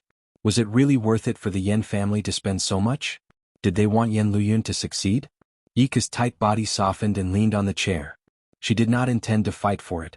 Since Yan Luyun said so, there was no need to fight for it and intensify the contradiction with the Yan family. Song Yu's expression kept changing as he stared at the golden jade purple robe. With his knowledge, he really couldn't see what was so special about it. He then looked at the calm and composed Tang Zheng and the determined Yan Luyun. He couldn't help but sigh and lean back in his chair. Obviously, after weighing the pros and cons, he gave up on the fight. With the Song family's current status and ability, it was definitely not a good thing to go head-to-head with the Yan family. Seeing that no one was bidding anymore, the auctioneer made the final call. The golden jade amethyst robe now belonged to Tang Zheng. It would only be returned to him after the auction. After this fierce bidding, everyone felt that this trip was worthwhile, but more people gradually understood that the situation in the capital was becoming more and more delicate. Next is the last item of today's auction. It is rare in the world. It can be said that it is the most precious item in the past years. Perhaps some people will question its authenticity and think that it is a fantasy. Even I can't help but wonder if it really has such a magical effect. The auctioneer took a deep breath and said with a tone full of emotion. Everyone's attention was attracted by this remark. The three young masters' originally relaxed minds were tense again. They remembered the elixir that the King of Medicine had said. The auctioneer saw that everyone's interest was aroused and continued with satisfaction. This item is called the life-continuing pill. As the name suggests, it is to extend a person's life. For example, you can live for 80 years, but after you take this life-continuing pill, you can live for more than 10 years. When this remark came out, everyone was silent. Obviously, everyone was shocked by this sentence. But in an instant, it was like a drop of water being thrown into a pot of boiling oil. The hall became lively, whispers and discussions. You're joking, right? Someone questioned. The auctioneer bitterly smiled and resentfully said, I also suspect that I am joking, but I will solemnly tell you that this is not a joke. Nonsense, how could there be a life-continuing pill in this world? Isn't this like a legendary elixir? That's right, the medicines that were auctioned before were at most to nourish the body and prolong one's life. This life-continuing pill actually said that it can extend a person's life by more than 10 years. This kind of lie is too untrustworthy. Many people had this kind of thought. The auctioneer understood these people's doubts, but he didn't panic. Instead, he took a deep breath and calmly said, Everyone's doubts are very reasonable because no one has seen this kind of miraculous elixir with their own eyes before. But I want to say that since this life-continuing pill can participate in this auction, then there must be a reason. Seeing that everyone was craning their necks, the auctioneer did not keep them in suspense and directly said, "This auction item was sent by the King of Medicine Sr., and he vouched for it. Does anyone still have doubts?" The mocking words that many people had prepared were about to burst out of their throats, but after hearing this sentence, it was as if someone had grabbed their throats and forcibly choked them back. The King of Medicine vouched for it. Many people who knew of the King of Medicine's reputation immediately craned their necks to look at the King of Medicine, but saw that he was calm and composed, full of confidence. It was obvious that the auctioneer's words were not false. The King of Medicine vouched for it. Could it be that this life-continuing pill really is an elixir? It's possible the King of Medicine Sr. would not destroy his own reputation. Moreover, there is no need for him to create this kind of fake gimmick. The three young masters really wanted to rush over and ask the King of Medicine what was going on, but they understood more than anyone else the King of Medicine's authority. The three of them did not have any more doubts, but their eyes became more and more heated. This kind of elixir must be obtained, every family needed it. Senior King of Medicine Sr., I have a question I would like to ask. Even if this life-continuing pill really has the effect of prolonging one's life, how can you be sure that it can extend one's life by more than 10 years? Someone finally couldn't help but stand up and politely ask. The King of Medicine said without changing his expression, I want to be clear, the life-continuing pill does not only have the effect of prolonging one's life, but it can really extend one's life. For example, if a dying person takes the life-continuing pill, his life will immediately increase by more than 10 years, unless there is an accident. When everyone heard this, their eyes widened, and their breathing involuntarily quickened. The richer a person was, the more they cherished their life. Everyone would reach the end of their life, and at that time, as long as they took the life-continuing pill, their life would increase by more than 10 years. No one would refuse such a gift. Could this be the result of Senior King of Medicine Sr.'s research? Someone asked. The King of Medicine explained, I am ashamed, this is not the result of my research but the result of my master. The life-continuing pills auctioned today were all made by my master. Everyone revealed a suspicious expression. The King of Medicine had been famous for a long time, but the others had never heard him mention his master. Many people were very curious about this mysterious master. To be able to make such a miraculous elixir, how great must his ability be? But there were three people who were shocked, and they all looked at Tang Zheng. They had personally heard the King of Medicine call Tang Zheng his master. Could it be that the master the King of Medicine was talking about was him? May I ask who your honorable master is? Can he broaden our horizons? The King of Medicine pointed at Tang Zheng and said, This is my master. Tang Zheng's expression did not change, but the others were so shocked that their jaws almost fell to the ground. Even if Yan Luyun and the others had guessed a little, they were shocked speechless by this news. Senior King of Medicine Sr., you must be joking. Someone did not believe it. The King of Medicine's face darkened and said, I never joke. Everyone was stunned. Seeing his serious expression, it did not seem like he was joking. Suddenly, everyone looked at Tang Zheng with more and more complicated eyes. At such a young age, he had become the King of Medicine's master. No one would believe it, but since it came from the King of Medicine's mouth, they could not help but believe it. Tang Zheng was calm and composed and really had an unfathomable demeanor. Moreover, just now Yan Luyun did not hesitate to use 20 million to get on good terms with the other party. This showed that his identity was not ordinary. Many people gradually dispelled their worries and began to look forward to the mysterious life-continuing pill. They made up their minds to get a life-continuing pill and store it away in case they needed it. Many people even began to make phone calls to report this important news to their families. Even the three young masters were no exception. They understood Tang Zheng better than ordinary people. Others may have doubted the authenticity of the life-continuing pill, but they immediately believed it because Tang Zheng was a cultivator. There were many things about cultivators that could not be measured by common sense. Since no one has any more questions, then the auction will begin. As the first person to bid for this miraculous pill, I am honored. The starting price for one life-continuing pill is 10 million, each bid will increase by 1 million. As the voice fell, an attendant walked onto the stage with a brocade box in her hands. When the brocade box was opened, a strange fragrance assailed everyone's nostrils, causing them to feel refreshed. Everyone stretched their necks, wanting to see the true appearance of the life-continuing pill. The appearance of the life-continuing pill was not bad, it had a bit of the charm of an immortal pill. This smell is too good, it makes people feel refreshed. Just by smelling it, I'm afraid my insomnia will be cured. Someone eagerly said. But some people did not care about praising it and directly raised their paddle. 20 million. From 10 million to 20 million, it could be seen how attractive the life-continuing pill was. 30 million. Some people did not want to fall behind and continued to raise the price. From this moment on, the auction reached its climax, with the price increasing by the tens of millions. The auctioneer's face flushed red. This was too exciting. This was called being willful with money, this was called using money to buy a life. Each and every one of them were red in the face, almost coming to blows. The king of medicine nodded his head in satisfaction and said, "Master, I already said that the life-continuing pill's value can only be displayed in this kind of place. Looking at their enthusiasm, this time it will definitely exceed our expectations." Tang Jing gave a gratified smile. If it was not for the king of medicine's help, then he would not have been able to sell it for such a good price. The life-continuing pill had already been bid for 100 million. 100 million was a sky-high price. Was it expensive? Not expensive at all. Nowadays, a blue and white porcelain or a master's painting could be sold for a sky-high price of several hundred million. If a godly pill that could extend a person's life by 10 years was not sold for 100 million, then it would be an insult to the godly pill.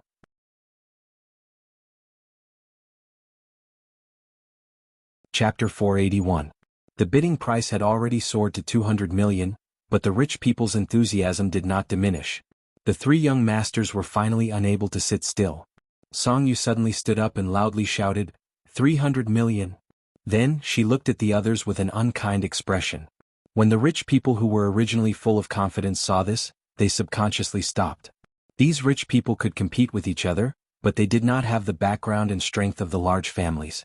Competing with them was tantamount to a mantis trying to stop a chariot. However, there were exceptions to everything. An old rich man supported himself with a walking stick and shakily stood up and shouted, "I bid 400 million. Song Yu's eyes turned cold and swept towards the old man like a sharp knife. The veins on the old man's hand popped out. Why was he not afraid of the Song family? Because he was a person who was about to die. The doctor had already given him an ultimatum. If a miracle did not happen, then he would have to report to the king of hell. The life-continuing pill was his only hope of survival. Even if he had to take a huge risk, he still had to fight for it. However, the others did not have the courage. Seeing Song Yu's unkind expression, many people's hearts were in turmoil. When the auctioneer saw this hostile situation, his throat became dry. He coughed and coughed to ease his nervousness. He asked, "Is there anyone who wants to bid higher?" 500 million. Song Yu gnashed her teeth as she shouted. Her eyes were about to spit fire and her gaze could kill. The old man wanted to raise his paddle again, but he was pulled back by the younger generation. It was clear that they knew that Song Yu was on the verge of exploding. The old man was not afraid of the Song family, but the younger generation could not bear the anger of the Song family. The old man sighed and regretfully lowered his head. It was as if all the strength in his body had been sucked out. He listlessly sat on the chair. Song Yu revealed a proud expression. The Song family's name had finally suppressed the others. This life-continuing pill was in her bag. This was what the old master of the Song family, Song Jianan, had instructed. They had to obtain the life-continuing pill at all costs, so Song Yu naturally didn't dare to be negligent. However, when his gaze swept past Tang Jing, it was as if a bucket of cold water had been poured over his head, and the complacent expression on his face completely vanished. Was the life-continuing pill worth being happy about? Of course, but looking at Tang Jing, why couldn't he feel happy at all? That was because he had given the 500 million yuan to Tang Jing. He had allowed Tang Jing to earn an astronomical amount of money. As an old enemy, of course he would not be happy. But what could he do? Apart from the life-continuing pill, there were no other pills. If one wanted to increase their lifespan, they would have to obediently fork out the money. Yan Luyun and Yi Ku also couldn't wait to spend money, but they did not compete with Song Yu, because the continuing life pill was not the only one, and there was no need to raise the price. A life-continuing pill, 500 million yuan sold. This life-continuing pill belongs to young Master Song, congratulations. The auctioneer made the final decision and announced excitedly. The etiquette lady walked in front of Song Yu with a brocade box in her hand. Song Yu hurriedly stood up and took the brocade box with both hands. It was as if he was holding a sacred object, both excited and respectful. A burst of fragrance assailed his nostrils, making him have an impulse to swallow it directly. However, this was something that the old man wanted, so he did not dare to fill his own pockets. In fact, to be honest, he was still young and did not need this thing. The biggest role of the life-continuing pill was that it was effective for the dying and the elderly. For people who still had decades to live, the effect of the life-continuing pill was not obvious. Although the life-continuing pill allowed a person's body to extend their lifespan by 10 years, if they encountered an accident such as being stabbed in the chest by a sword, this person would still die. The life-continuing pill was not a gold medal to avoid death, it only extended the body's life functions. Song Yu could not wait to put away the life-continuing pill, keeping it close to his body. Then he was ready to go and prepare for the next auction. The etiquette lady held a life-continuing pill on the stage. Everyone was quiet. This time no one shouted a price, but they all looked at Yan Luyun and Yi Ku who were sitting quietly. Since the three big families were determined to get this thing, they simply did not want to get involved. First, they would let them harvest it and then see if there was a chance to fight for it. Yan Luyun directly shouted a price of 500 million yuan. No one competed with him again and he received a life-continuing pill. Yi Ku followed suit and also bought a life-continuing pill at the same price. Tang Zheng looked at all this without saying a word. It seemed that the clouds were light and the wind was light, but in fact, there were stormy waves in his heart. He did not expect that a life-continuing pill could be auctioned for a sky-high price of 500 million yuan. Selling it to Yi Xuanji was really too cheap for him. He still underestimated the desire of these rich people for life. 1 is 500 million yuan, 10 is not 5 billion yuan. Tang Zheng excitedly thought so that his industry would have enough funds to operate for the time being. The king of medicine subconsciously touched the life-continuing pill in his pocket. The gift that Tang Zheng gave him was really too valuable. Even if his concept of money was not very keen, he also knew what this price meant. Suddenly, he looked at Tang Zheng with more and more fiery eyes. When the etiquette lady held the fourth life-continuing pill and walked on the stage, the crowd suddenly exploded and boiled up. The three big families had already received one and no one fought with them. Now they could finally bid with their own ability. However, everything would not necessarily go according to people's wishes. The eyes of the old man who had previously given up lit up, and he stood up directly. Using all his strength he shouted, 1 billion, I will give 1 billion yuan. Many people sucked in a breath of cold air. The previous price of 500 million yuan was already not low, and now it was doubled. 1 billion yuan even for rich people was not a small amount. However, this old man was obviously very eager for life, and was determined to buy a life-continuing pill. Many people saw this and began to retreat. The three young masters were originally prepared to compete, but they were stumped by the old man's formation. Just now the old man was scared off. But now, even if the three big families increased the price, he would still stake everything on this one bid. The three looked at each other and saw the worry in each other's eyes. This old man was already possessed and was like a madman. There was no need to compete with a madman. Thus, everyone tacitly agreed not to raise the price. The fourth life-continuing pill was successfully auctioned off at a sky-high price of 1 billion yuan. Tang Zheng also did not expect this, but more money flowed into his wallet, so of course he was happy to see it. This is already the fourth pill, how many life-continuing pills are there? Song Yu muttered to herself. Everyone else also had the same question in their hearts. Finally, someone could not help but ask, how many life-continuing pills are there? 10. The auctioneer stretched out his 10 fingers. Now is the fourth life-continuing pill. Since everyone's enthusiasm is so high, then we will not set a starting price. If you are interested, please directly offer a price. If the auctioneer had a heart disease, he was afraid that his heart disease would relapse. This kind of bidding was really too stimulating. Hearing that there were 10 life-continuing pills, there were only 6 left. The three young masters looked at each other. Song Yu said, 2, since there are still 6 pills, then we can divide them equally among the 3 families. We can also bid for 2 more life-continuing pills, not giving others a chance to take advantage of us. What do you think? Yi Ku nervously nodded and said, I think so. Yan Luyun looked at the two of them meaningfully and said in a non-committal manner, I'm afraid things won't be as simple as you think. Many people's eyes are red and they are going crazy. For the life-continuing pill, they will not hesitate to pay any price. If we want to bid fairly, then we will definitely pay a high price. Song Yu was not reconciled and said coldly, are these people pig brains? Raising the price so unscrupulously, in the end, the one who will benefit is Tang Zheng.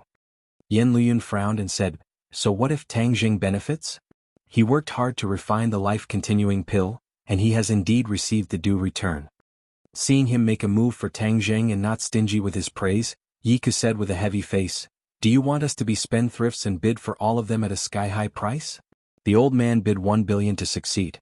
If other people bid less than this price, it would not be justified. In other words, Tang Jing's wealth would increase by a large amount for no reason. Song Yu and Yi Ke thought about it and felt short of breath. This was too easy for him. But what can they do? They can only watch Tang Jing make a lot of money every day. No, this was billions. It was simply the world's most profitable business. The fifth life-continuing pill has been put on the stage. Song Yu directly called a price of 500 million, and then looked around like a tiger eyeing its prey. However, this time he found that many people's eyes were very eager, and they did not have the intention to give up. 500 million, this life-continuing pill will be bought by the Song family. Song Yu arbitrarily announced. The meaning of the threat was clear. Your Song family already has one, don't you want to give others a way to live? I will bid 600 million. A middle-aged rich man with a big belly said indignantly. Yes, we want a fair auction, the highest price gets it. Someone echoed. The attraction of the life-continuing pill was too big, even suppressing their fear of the Song family. Song Yu heard the words and his face was ashen. In front of so many people he was somewhat embarrassed. He bitterly swept his eyes at the few people who spoke. Several people deliberately avoided his gaze, but in their hearts they did not give up. Yen Luyun and Yi Ke's hearts were dark. Their wishful thinking had no chance to start. This time they were afraid that they would really have to bid a sky-high price. You really want to bid 600 million? Song Yu gritted his teeth and asked. Of course. The middle-aged rich man mustered up his courage and said. Well, very good, but I advise you, the life-continuing pill is not omnipotent. Don't let the life-continuing pill become a death sentence. Song Yu said with a smile. The middle-aged rich man was shocked. He gritted his teeth and waited, but still did not give up. Seeing that his threat did not work, Song Yu was forced to raise the price. 700 million, 1 billion. The middle-aged tycoon hesitated for a moment and shouted loudly, directly raising the price of the previous one. Song Yu clenched his teeth so hard that they were about to shatter. Seeing him in a dilemma, Tang Jing's heart blossomed with joy. Chapter 482. Everyone looked towards the entrance and saw that these people had an extraordinary aura. They walked straight to the main stage and loudly said, "The auction is over. Everyone leave." What? Everyone thought they heard wrong. These people rushed in and announced the end of the auction. What the hell was going on? The organizers' people quickly went up to negotiate. The other guests were even more indignant. These rich people were not willing to suffer losses. Moreover, there were still 6 life-continuing pills left. How could they leave just like that? Who are you people? What right do you have to tell us to leave? Someone unhappily asked. That's right. How dare you be so arrogant here? Capture them. Someone angrily said. Some of the rich people's bodyguards were already ready to move. They were waiting for their employer's order to flip these people over. The 3 young masters frowned at the same time. They looked at each other and shook their heads. They did not know who these people were. However, Tang Jing saw 2 familiar faces among them. Xing Feng and Kai Guibin. He already knew that they had formed a new organization called the Dragon Group. They even had a conflict with the Thundercloud Beast and had captured a flame bird. Their strength was not ordinary.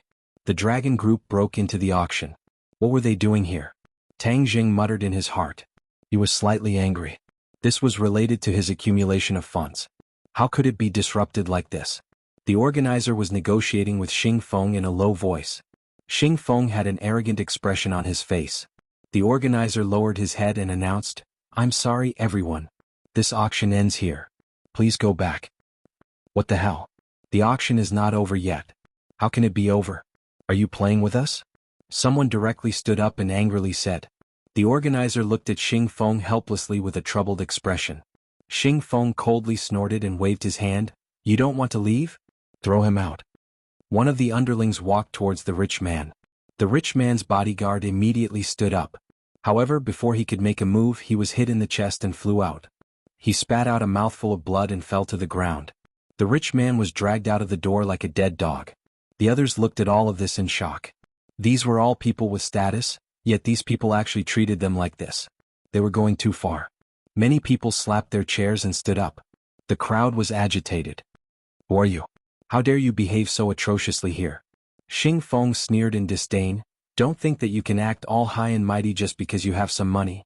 You're worthless before me. Didn't you ask who we are? Let me tell you, listen well. We are the Dragon Group. Remember this clearly. If you want to get back your face, we will accompany you anytime. Now scram. Xing Feng's aura was overwhelming. His voice was loud and resonant, causing people's minds to tremble. In the capital, the only people who dared to be so arrogant, other than the few great clans, were those with official backgrounds. No one present was an idiot. They immediately guessed that the other party must have an official status. As the saying goes, civilians do not fight with officials. No matter how rich a person was, he would not dare to go head-to-head with an official. Many people who had originally raised their necks immediately shrunk back. Their proud and straight bodies immediately drooped down. One after another, the soles of their feet were smeared with oil and they slipped away. But some people did not slip away. The three young masters were one of them.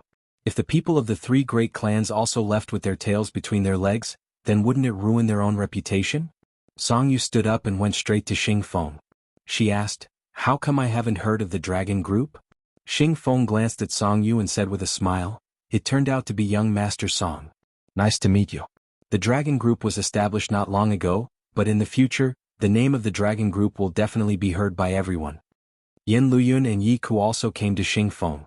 Even if the other party had an official background, they still had to ask for an explanation. After all, the life-continuing pill was not an ordinary auction item.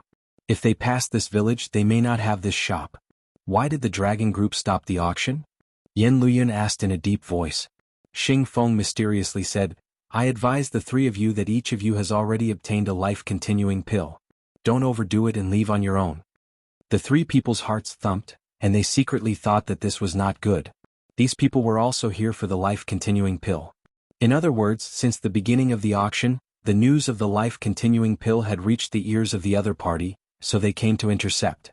The officials were also interested in the life-continuing pill. In fact, thinking about it carefully, the rich people had an infinite desire for life, and the people with power were even more so. Otherwise, why would so many ancient emperors pursue the path of longevity at all costs? Although the life-continuing pill was not equivalent to longevity, it would give more than 10 years of life. This was a temptation that no one could refuse. The three people's hearts were bitter, and they secretly lamented that it was a pity. They were too conservative before and even arrogant. They thought that with their family's strength and influence, they would be able to win and get the life-continuing pill. Unexpectedly, there were unexpected winds and clouds, and the officials were also interested in the life-continuing pill. This matter was big. Even if it was the three great clans, they may not be able to get the 6 life-continuing pills. They were unwilling. Yika said, "We each got 1 life-continuing pill, it is too little." Xing Feng sneered, "Humph humph, it is already a lot. How can this kind of elixir be spread out casually? Wouldn't the world be in chaos? Of course it should be nationalized. In this world, even the gold, silver, jewelry and antiques dug out from their own ancestral home would be nationalized. The life-continuing pill, this kind of heaven-defying existence, how could the officials easily let it go?" When the three people heard this, they wanted to refute, but they had no way to do so. They could only turn to look at Tang Zheng. Tang Zheng heard their conversation clearly, but his face was expressionless. This change was indeed beyond his expectations. He did not expect that the temptation of the life-continuing pill would be so great that it would arouse the interest of the officials. However, he did not panic, but instead looked at Xing Feng with interest. When they first met in Dianan, Tang Zheng made Xing Feng eat a big loss.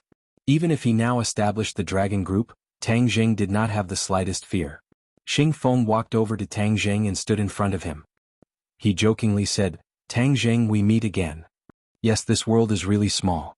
It is very small. Let me ask you, how many life-continuing pills do you have?" Xing Feng arrogantly asked.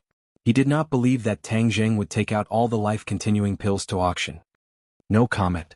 Tang Zheng said coldly, "You disrupted my auction. Does that mean you want to buy my life-continuing pill? I'm here to tell you that from this moment on, your life-continuing pill no longer belongs to you." Xing Feng said in a resounding voice. Not only did Tang Zheng frown when he heard this, but even Yin Luyun and the other 2 young masters' faces sank. They really did not expect Xing Feng's attitude to be so bad. This was an open robbery of the life-continuing pill. Tang Zheng was not an ordinary person. Was it so easy to rob? Yen Luyun said in his heart that things were bad. He was afraid that this matter would become big. Song Yu and Yi Ke looked at each other and their eyes lit up. If the dragon group and Tang Zheng were to fight, then they would be very happy to see this result. I don't understand the meaning of your words. I'll have to trouble you to explain. Tang Zheng said calmly. Hehe, since you already know the answer, then I will tell you clearly that the life-continuing pill has been confiscated by the country and no longer belongs to you. Xing Feng said coldly. Tang Zheng had seen a lot, but he had never seen such a shameless person. This was clearly the behavior of a robber, but he was still so unscrupulous. What if I don't give it to you? Tang Zheng suppressed his anger and asked. Xing Feng murderously said, This is not up to you. After that, he looked at Tang Zheng with ridicule. Originally, in Dianan he suffered a loss and lost face, so he hated Tang Zheng. Now that he had the powerful dragon group, his self-confidence was bursting. He did not put Tang Zheng in his eyes at all. He also took this opportunity to teach the other party a lesson. If Tang Zheng was not being kind, he did not mind resorting to force with interest to get back the last time. Tang Zheng's eyes slowly stood up, and his eyes became firm. He said sonorously, The life-continuing pill used to be mine. Now, in the future it will belong to me. Anyone who wants to take the life-continuing pill for themselves without my consent is a robber. I have never been polite to robbers. After that, he gave a signal to the King of Medicine.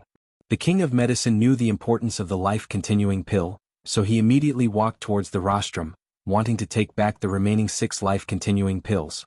Xing Feng's eyes turned cold as he ordered, Stop him! Snatch the life-continuing pill. The order was like a mountain. Some people immediately attacked the King of Medicine, while others directly grabbed the boxes on the rostrum. Out of the way. The King of Medicine was also a martial artist, so he immediately received the attack. But the other party was not weaker than him. After a few moves, the King of Medicine was actually at a disadvantage and was surrounded by danger. Seeing this, Yen Luyun cried out, Stop, this is Senior King of Medicine. You are not allowed to be powerless against Senior. The members of the dragon group did not care about the King of Medicine, and continued to use their killing moves. Yen Luyun knew that he could no longer sit by and watch.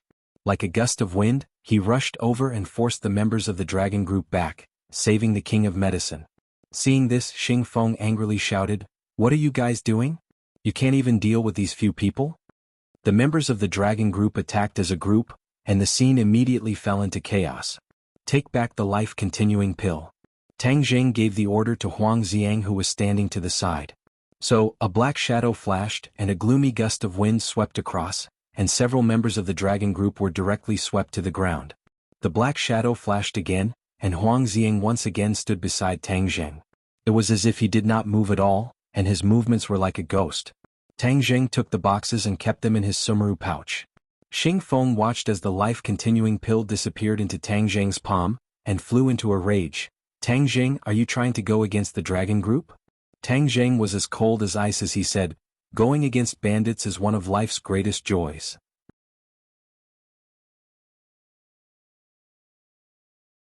Chapter 483.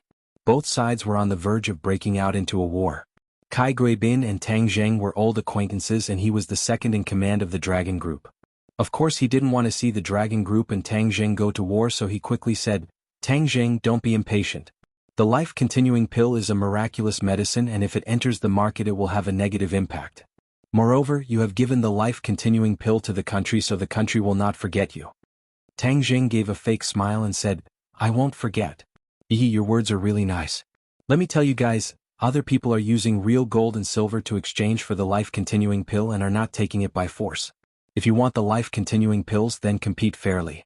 I won't have any complaints. Right now, the life-continuing pills are being auctioned for 1 billion each. As long as you can take out 6 billion, then these 6 life-continuing pills will be yours. Kai Guibin resentfully said, Tang Zheng, you can't just look at money. There are some things that money can't measure. Tang Zheng didn't appreciate it at all. Right now I only care about money. If you want to talk to me about unrealistic selfless contributions, then I advise you to give up on that idea. Xing Feng angrily shouted, Why are you still talking so much nonsense with him? Since he is so stubborn, then don't waste your breath on him. This life-continuing pill will not only not prolong your life but will also hasten your death. Seeing that they were about to make a move, the king angrily shouted, Stop! Do you know that this is a crime? Is there still any law? Allah. Let me tell you, the dragon group is the law. Xing Feng disdainfully said. I will report your problem to the higher-ups. Be careful or you won't be able to bear the consequences. Do as you wish. Xing Feng didn't care at all. The king of medicine was so angry that his face and neck turned red. He had some friendship with the officials and these officials often invited him to recuperate. Over time he had some feelings for them. Fine, then you wait. The king of medicine clenched his teeth and said. If you want to complain, then go ahead. Now it's time for us to make a move. Xing Feng gave a look to his left and right. Immediately, several of his men surrounded Tang Zheng and Huang Ziang. Song Yu and Yi Ku also did not mean to leave. Instead, they stood aside and watched this scene with great interest. Yan Liyun looked anxious and advised, Wait a moment. Let's talk nicely. Why do we need to make such a big fuss? Young Master Yan, it's best not to get involved in some things. Otherwise, you'll get yourself into trouble and the losses will outweigh the gains. Xing Feng did not give him any face at all. Yan Liyun's eyes flashed with anger. He took a deep breath and said, The life-continuing pill originally belonged to Tang Zheng. You want to take it for yourself with just a few words? How can there be such logic in this world? I have such a theory here. Yan Liyun was speechless. This was really a scholar encountering a soldier. The key was that the other party did not intend to reason with them. They were determined to take it by force. Tang Zheng cupped his hands toward Yan Liyun and said, Young Master Yan, I appreciate your kindness. I'll take it later. I'll trouble you to protect the king of medicine. Since they are bullying people like this, there is nothing to talk about. I don't want to talk to you. Do it. Xing Feng ordered and 10 of his men moved together. One by one huge fists went straight to Tang Zheng. Tang Zheng did not move, but Huang Ziang had already moved like a ghost.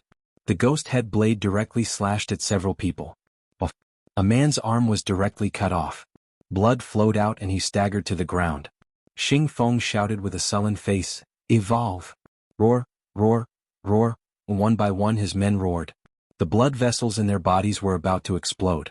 Their bones were also crackling. In an instant they had all grown 30 centimeters taller. Their bodies had also become exceptionally strong and sturdy.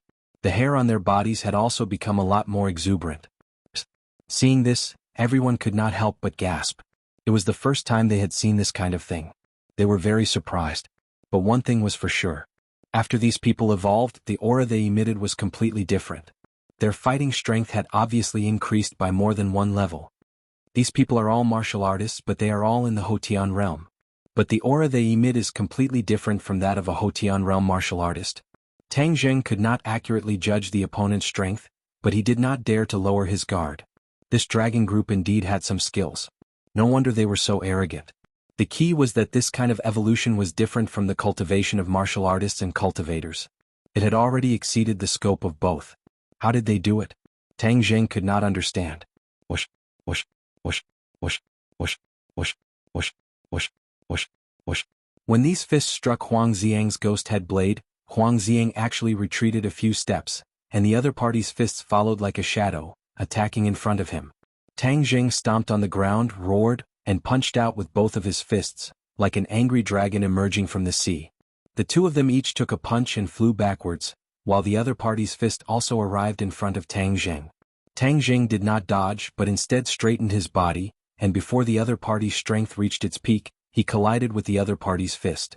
The effects of the primal chaos Vajra spell erupted, and Tang Zheng was like a steel bar with iron bones. He forcefully took a few punches but he was completely fine, and his fist once again swung out like lightning. 2 more people were hit and fell to the ground. Tang Zheng's attacks were very fast and accurate.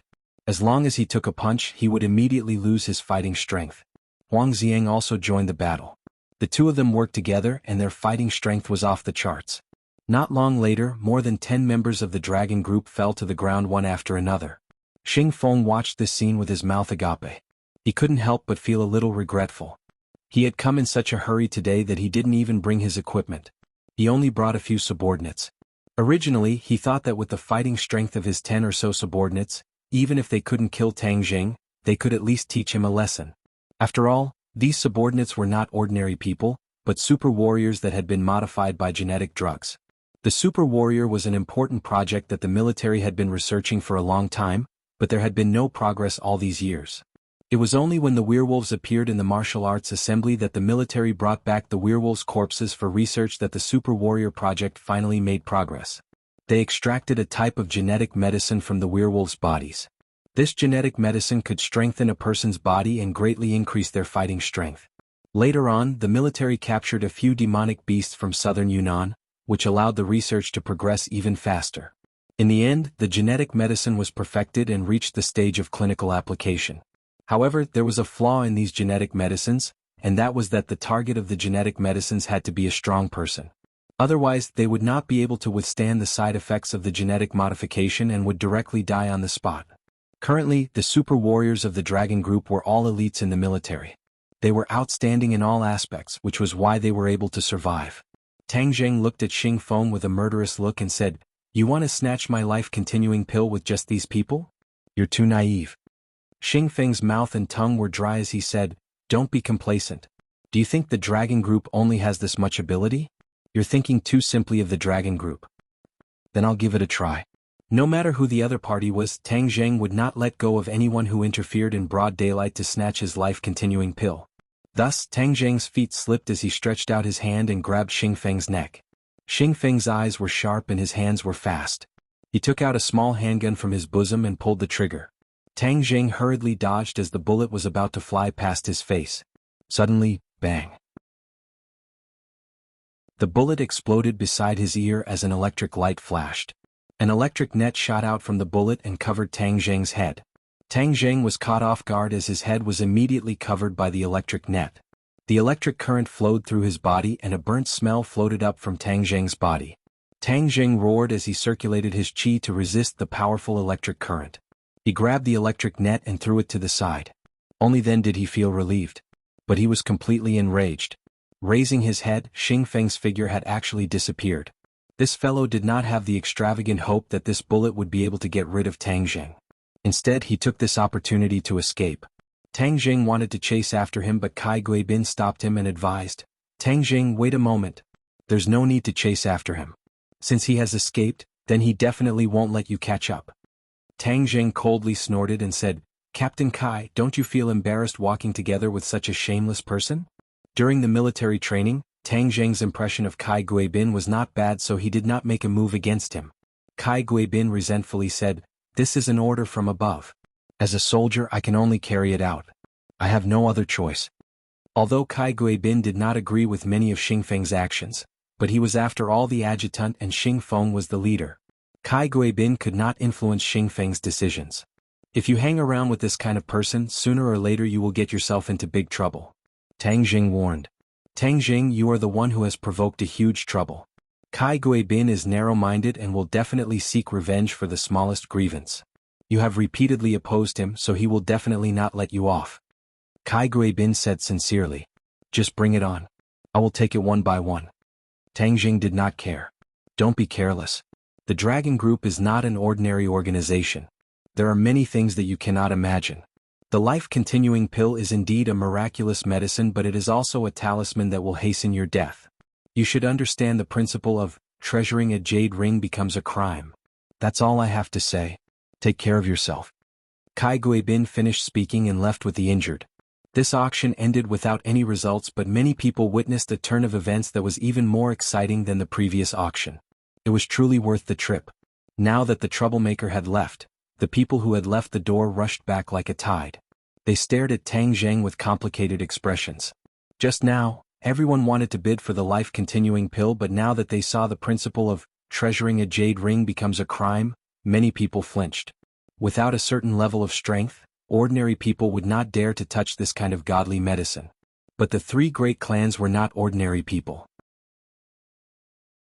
Although the Dragon Group was not an ordinary organization, they could not resist their enthusiasm for the life-continuing pill. The three young masters all surrounded him.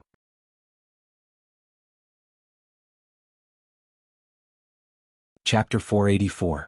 Song Yu looked resentful and said, "Tang Zheng, the person who got in the way is gone. Can the life-continuing pill continue to be auctioned?"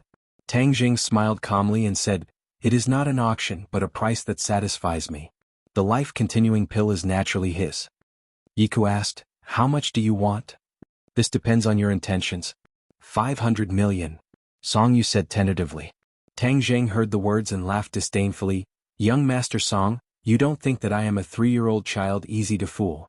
Just now, the price has reached 1 billion, and now you are still calling for 500 million, you really have the nerve to call it out. Song Yu's expression changed slightly and argued, it was different before. Now you ask other people who still dares to touch the life-continuing pill. Although the other rich people's eyes were burning, no one really made a move. After the dragon group made such a ruckus, many people have already stayed away from the life-continuing pill. Song Yu had seen through this, which was why he only offered 500 million. Although the life-continuing pill was magical, there must be people who dared to buy it. Tang Zheng looked around and said, Young Master Song, do you really think that the influence of the dragon group is so big? If I don't sell it publicly, then sell it privately. Who do you think will find out, and how much will the price be? If sold privately, the price would definitely be more than 500 million, because the buyer would not have to bear the risk, and the dragon group would not be able to interfere. Song Yu's expression changed slightly. This move really caught her off guard. When other people heard this, their eyes became more and more eager. They said that they must contact Tang Jing later to see if they could buy the life-continuing pill without anyone noticing. Yen Luyun did not have as many small calculations as Song Yu and Yi Ko. He went straight to the point and said, Brother Tang, how much do you think is suitable? I will buy some. Tang Jing smiled slightly and said, Young Master Yen wants to buy, you can name the price. Yen Luyun had treated him well several times, so Tang Jing naturally wouldn't make things difficult for him. Yen Luyun pondered for a moment and said, How about 1 billion for one? This was already twice the price of the life-continuing pill that he had just bought. It was the same price as that old rich man who didn't have much time left. This meant that he didn't want to take advantage of Tang Jing. Deal? Tang Jing promised. How much do you want? Although Yen Luyun wanted to buy them all, he didn't want to eat alone like other people because eating alone would often lead to choking, which was not good. Yen Luyun stretched out 2 fingers. 2. Tang Jing took out 2 brocade boxes and handed them to the other party. The others looked at the brocade boxes with shining eyes, wishing they could snatch them away. Song Yu and Yi Ku also stared at the brocade box and gritted their teeth. Song Yu said, I also bid 1 billion. Me too. Yi Ku hurriedly echoed. Tang Jing glanced at the 2 people disdainfully and said, The price is too low, I won't sell. What, the price is too low? The 2 thought that they had heard wrong. Wasn't Yen Luyun's price?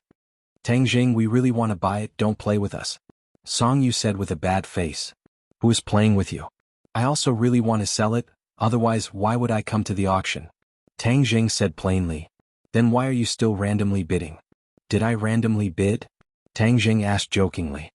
It seems that you think that I don't treat everyone equally, right? Song Yu and Yi Ku were silent, apparently agreeing with this point. Tang Jing shrugged and said, I really will tell you, I don't treat everyone equally. If you want to buy my life-continuing pill, you must follow my price, otherwise there is no need to talk. Tang Zheng's imposing manner was very domineering, exuding an indisputable temperament. The 2 people were furious and wanted to explode, but when they thought of the life-continuing pill, they swallowed their anger. Tang Jing did not care about the other party's anger. He did not want to sell the life-continuing pill to them. Since they wanted it, it was not impossible. But if he did not let them bleed and make them feel distressed, then he would not be called Tang Jing. Then you name a price. Song Yu's teeth almost broke as she asked. Tang Jing stretched out 2 fingers. 2 billion. What, in the blink of an eye the price doubled, why don't you just rob? Song Yu sucked in a breath of cold air and flew into a rage. I just name a price, whether you want to buy or not is your business, I will not force you, how can it be called robbing? Tang Jing sneered. Song Yu and Yi Ke looked at each other, their hearts were angry and helpless. Only Tang Jing had the life-continuing pill in his hands, so he had the indisputable right to set the price. Yen Luyun looked at Tang Jing gratefully. There was no doubt that Tang Jing sold him 1 billion for one life-continuing pill at a price of friendship. When others heard this price, many people were ready to move, whispering. Although this price was equivalent to a sky-high price, how much value could a person create in more than 10 years of life? For these people, it was not impossible to create more than 2 billion in wealth in more than 10 years, so even if it was somewhat expensive, it was worth it. Some people had already made up their minds to privately find Tang Jing to buy the life-continuing pill at a price of 2 billion. Song Yu and Yi Ku also understood this truth. Although they knew that Tang Jing was taking the opportunity to raise the price, they did not have the ability to resist. Moreover, Yen Luyun bought the life-continuing pill at a low price, but they had to pay a high price. What did this mean? This showed that their face was not as useful as Yen Luyun. This was the Yen family once again compared to them. In the eyes of others, the Yen family's name would be more resounding. This was simply a slap in their face, and in fact, it made them eat a big loss. Therefore, Song Yu and Yi Ke's expressions were not very good.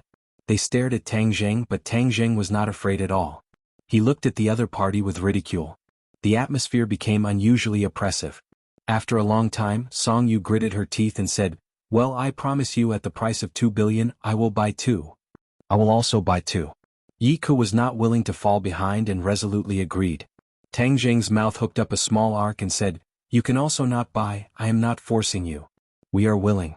The two people's teeth fell and they swallowed it into their stomachs. When other people saw this, they showed disappointment. In this way, the life-continuing pills were almost all occupied by the three major families. But no one could do anything about it. This society was such a world of the weak and strong. No one dared to challenge the three major families. Everyone left gloomily. Tang Zheng completed the handover with the buyer. His account suddenly had 12.5 billion in cash, which made him have an illusion. It turned out that money was so easy for him. Song Yu and Yi Ke took the life-continuing pills and left with black faces. Yen Luyun stayed and looked at Tang Zheng quite enthusiastically. He said, "Brother Tang, today you really shine. There will be more and more legends about you in the capital. Your name has completely overshadowed us." Yen Luyun was quite glad in his heart. He bought the golden jade purple clothes for 20 million and gave it to Tang Zheng. This business was really worth it. Using 20 million, he saved billions. This was something that no one expected in advance. He couldn't help but be glad for the old man's decision. The older the ginger, the spicier it was. The old man looked further than anyone else. He firmly stood on Tang Zheng's side. In the blink of an eye, he brought so many benefits to the Yen family. Tang Zheng smiled faintly and said, "Young Master Yen is overpraising me. How can my reputation be compared with the 4 young masters of the capital?" "What 4 young masters of the capital? That's just a bunch of busybodies." Moreover, Chu Xiaofeng dared to call himself one of the 4 young masters of the capital. It's simply an insult to others. I don't want to be associated with him. Yen Luyun said contemptuously. "Brother Tang, if you have nothing to do, can you and the senior king of medicine go to the Yen family? My father and my father would like to see you in person." Yen Luyun invited. The king of medicine looked at Tang Zheng, clearly wanting him to make the decision. Tang Zheng's heart moved. After going through so much, the Yen family still chose to be on good terms with him. Of course, he couldn't refuse, so he said, "I have something to do for the time being. I'll ask the king of medicine to go to your house for a chat. I'll find a time to visit in person." Yen Luyun also reluctantly nodded with a smile. He then left with the king of medicine. Tang Zheng and Huang Xiang also left the auction center, but they returned with a bountiful harvest. Not only did they bring back a huge amount of money, but more importantly, they obtained the golden jade purple clothes. When Tang Zheng received the golden jade purple clothes from the auctioneer, he was 100% sure that it was a magic treasure. His eyes were not wrong, this was a profound grade magic treasure. However, if such a treasure fell into the hands of an ordinary person, it could only be regarded as dust. Taking advantage of the night, he disappeared from the imperial city with Huang Xiang. Now, the imperial city had experienced the earthquake, and the security forces had obviously increased a lot. Tang Zheng spent a lot of effort to secretly embed himself into the underground of the imperial city. When he came to the underground hall, Xiao Bai quickly jumped over and jumped on Tang Zheng's shoulder, affectionately arching his neck and squeaking non-stop. When the 5-clawed golden dragon saw Tang Zheng take out the golden jade purple clothes, he praised, "Not bad, a profound grade defensive magic treasure. It's not very powerful, but at least it can withstand a certain amount of attacks." Tang Zheng rolled his eyes and said, "You're a full man who doesn't know the hunger of the hungry.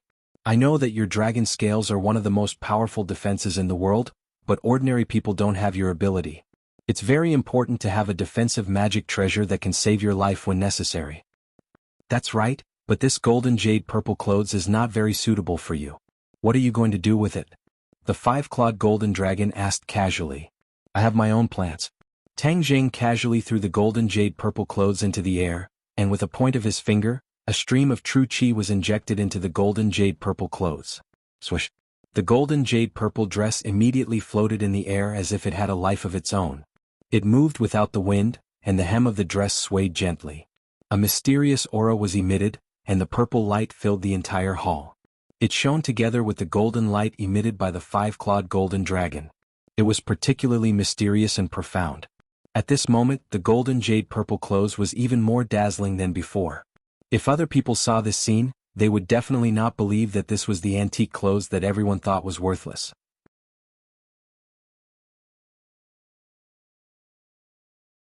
Chapter 485.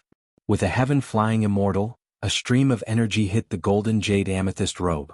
With a bang, the air around the golden jade amethyst robe rippled, but the golden jade amethyst robe was undamaged. Tang Jing did not use his full strength in this attack. After all, it was to test the defensive ability of the golden jade amethyst robe. He could not use too much strength and destroy this treasure. It turned out that Tang Jing was worrying too much. The golden jade amethyst robe was worthy of being a profound level defensive magic treasure. Tang Jing used 3 moves in a row, each more powerful than the last. The last move had already reached Tang Jing's limit, but it still did not break the defense of the golden jade amethyst robe. Although Tang Jing did not use a magic treasure to attack, even if it was a barehanded attack, the power could not be underestimated. However, the golden jade amethyst robe completely blocked it.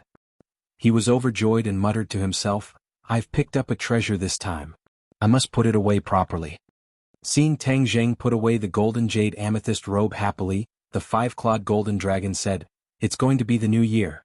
Are you leaving the capital? You've been locked up here, so you know a lot about the outside world." "Of course I'm not deaf. Of course I can hear the outside world. When you go back, leave Xiao Bai here to accompany me for the new year." Tang Jing touched Xiao Bai on his shoulder and tactfully refused, "I'm afraid I'll have to disappoint you. It's not peaceful outside recently. I have to keep Xiao Bai by my side in case of any accidents."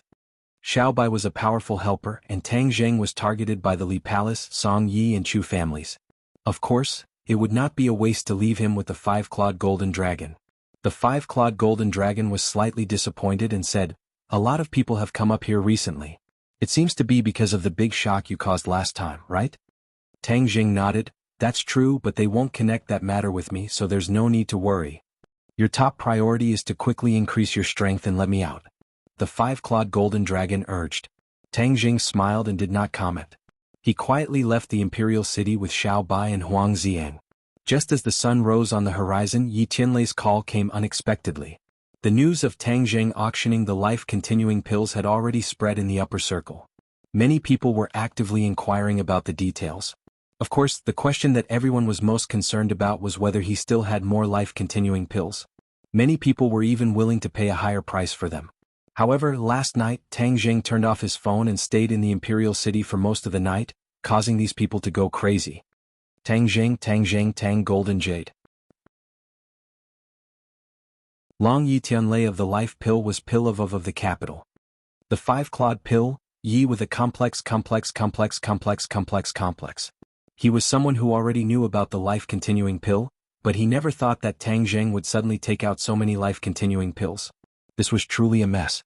Yi Tianlei was both shocked and overwhelmed with complex emotions.